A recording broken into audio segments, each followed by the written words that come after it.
guys, i-share ko sa inyo kung paano pumuti yung kili ko. Ang kili ko ng 3 weeks. So yan, i-share ko sa inyo kung paano pumuti yung kili ko ng 3 linggo lang. 3 linggo lang yan, guys. Walang labis, walang kulang. Zero. Ang puti na. Mula sa pagiging Mickey Mouse to maputi na. Ang puti na ng bongga-bongga. So, tuwa-tuwa ako.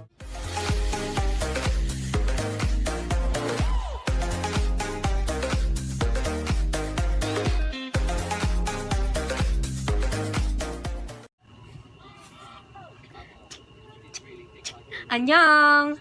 Welcome back to my YouTube channel, guys. So, for today's video, may isi-share ako sa inyong girly secret na magugustuhan nyo talaga ng bonggang-bongga kasi napaka-legit. Legit pa sa networking mo o sa jowa mong iniwan ka. Sorry. So, yan guys, isi-share ko sa inyo kung paano pumuti yung kili ko. Ang kili ko ng 3 weeks. So, yan, isi-share ko sa inyo kung paano pumuti yung kili ko ng 3 linggo lang. 3 linggo lang yan, guys. Walang labis, walang kulang. Zero. Ang puti na. Mula sa pagiging Mickey Mouse to maputi na. Ang puti na ng bongga-bongga. So, tuwa-tuwa ako. So, narecommend lang din siya sa akin ng kaibigan ko na naging concerned kasi nga, ayun, hindi talaga ako mahilig magsanto. Kasi nga, nakikita nga naman si Mickey Mouse.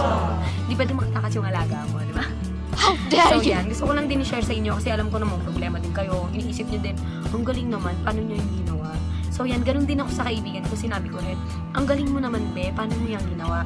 So, yun, di naman siya nagalangan na ikwento sa akin or i-share sa akin yung secret niya kung paano niya pinaputi yung kili niya. That's why, i-share ko din sa inyo lahat, guys. So, napakamura lang.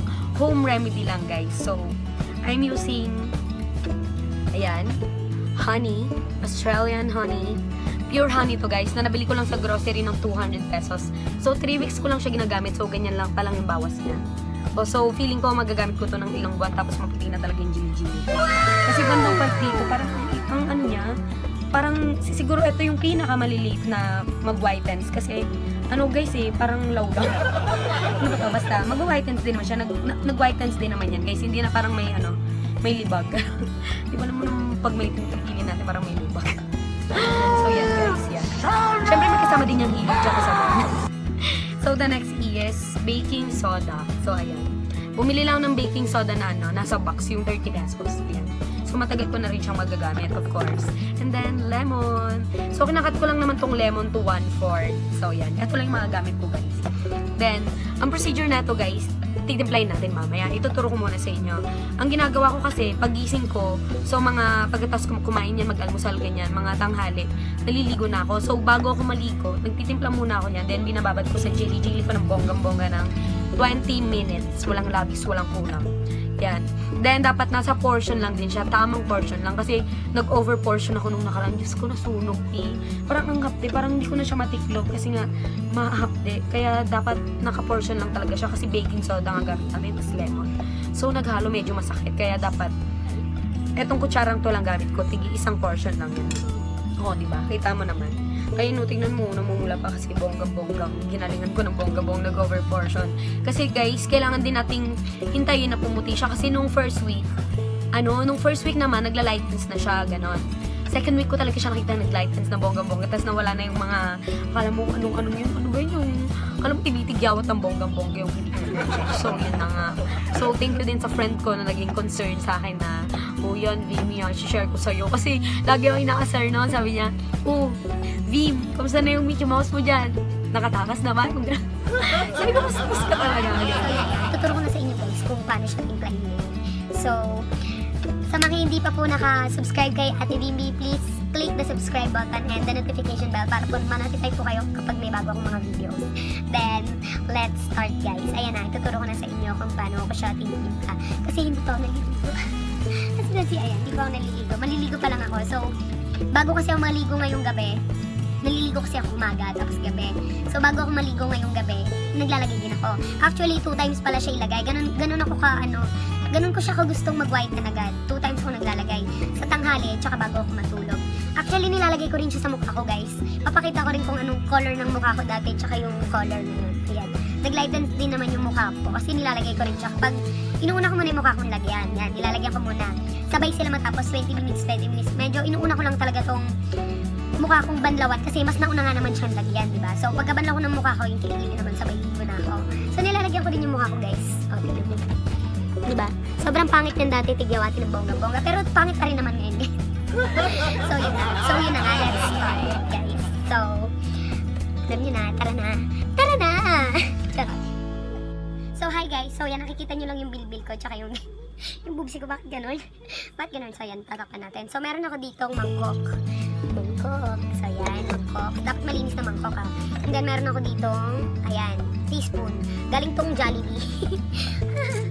So, yan guys. Syempre, may kutsilyo ako para sa aking lemon. So, yan. Unahin natin i-cut, guys, tong lemon. So, kinakat ko lang siya, guys, 1/4. 1/4 ko lang siya kinakat. Yan. Kumukuha lang ako ng 1/4. So, yan. Nakat ko na siya. Yan. 1/4. Yan. Kumuha ko ng 1/4 na lemon. Then, inis-squeeze ko siya dito. Squeeze natin ng bongga-bongga. 1/4 lang guys ha. 1/4 lang. Kasi, medyo mahapdi kasi kapag medyo marami kang nilagay. Kasi maasim siya sa akin. So, next is my lemon. Charot. So, next is my honey. Honey. So, naglalagay lang ako ng honey ng yan, ganito karami. Tadan! Hi, baby. Okay.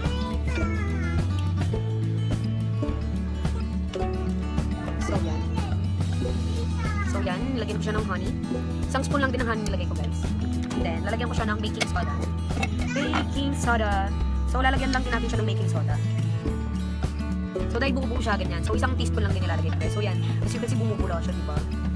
Yan, isang teaspoon. Lagyan natin onte. Kasi hindi yata po nilagay ko yung portion ko. So, yan. As you can see, bumubula siya, diba? Kasi nga baking soda siya.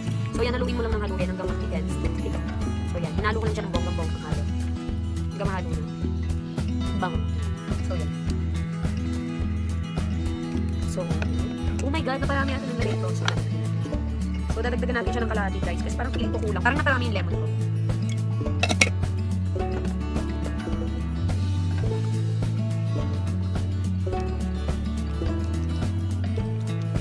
Haluin ng bonggang-bonggang halo. Yan, ikot-ikot. Parang yung pagpapaikot na ginawa niya sa'yo.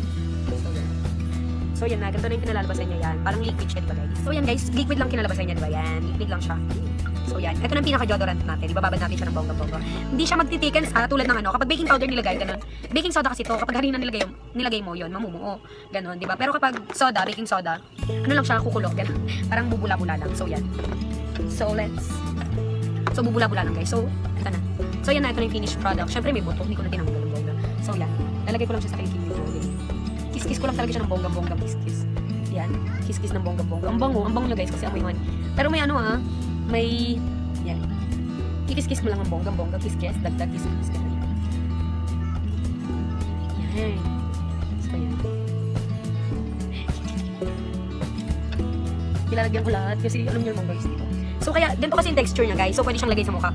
Pinakauna muna. Syempre, bago may ilagay sa kilikili, nilalagay ko muna talaga siya sa mukha. Mukha muna. Di ba? Alam ko kilikili muna. Tapos, ano yun? Nakaka-lurky. So, yan. As you can see yan.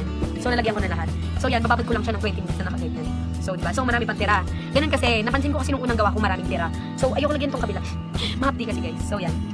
Yan ko na dito. Then, mag-wait up lang ako hanggang, then, nalagyan ko na, diba? So, yan, guys. Nalagyan ko na siya dito. Then, same as here, nalagyan mo rin siya. Then, ibababad mo rin siya ng 20 minutes. Then, ito, binababad ko na siya ng 20 minutes. Ng bonggang-bongga. Tapos, diba, marami siyang sobra. As you can see, ang dami talagang sobra ng bonggang-bongga mong issues, diba? So, kaya, napansin ko nung unang gawa ko, marami talagang sobra. So, ginawa ko, nilagyan ko muna yung mukha ko, all over the face, hanggang sa lieg. So, kung hindi naman, nag-wide naman. Kasi kanina naglagay ako, tapos medyo mahapdi yung mukha ko dito. Kasi nag-over portion na naman ata ako. So, yan. Sa kilikili ko muna, guys. Yan muna. Yan muna pinaka-deodorant ko everyday. So, walang padlayan everyday talaga. And then, I'm so sorry kasi medyo inaantok ko. Kasi talaga ako masakit talaga yung mata ko. So, yun lang guys. Yun lang gagawin nyo. So, yun lang guys. Yun lang yung mai-share ko. Then, napaka-legit talaga niya, promise. Gawin nyo. Murang-mura na, tapos napaka-legit pa. Bali, gawin nyo. Everyday mo yan dapat gagawin. Walang palya, ganon. 2 times a day, everyday. So, hindi ka gagastos talaga ng halos 50 pesos for that. Grabe. So, thank you for watching, guys. I hope na-enjoy nyo naman. Tsaka, sana may natutunan kayo. Sana talaga.